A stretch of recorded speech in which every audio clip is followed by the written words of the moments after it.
अस्सलाम वालेकुम रहमतुल्लाहि व बरकातहू। मैं अब्दुल रशीद अब्दुल गनी, वार्ड नंबर 12 के कारपोरेटर।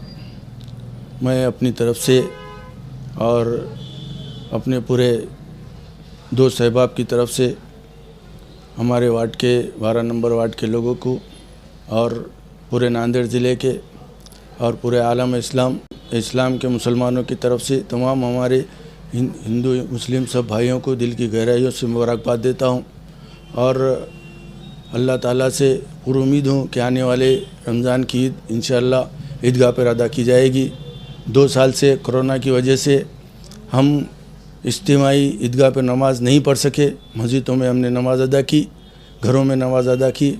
आज कोरोना का अहवाल कम होने की वजह से हम अल्लाह ताला से दुआ करते हैं कि ये कोरोना को अल्लाह ताला ख़त्म कर दे और आने वाली ईद की नमाज़ सब बिरादरान इस्लाम ईदगाह पर जाकर अदा करें। और मैं अपनी तरफ से अपने वार्ड के लोगों को और नांदेड़ के लोगों को ख़ास तौर से पूरे हिंदू मुस्लिम भाइयों को अपने दिल की गहराइयों से ईद की मुबारकबाद देता हूँ। अल्लाह हाफ़िज़।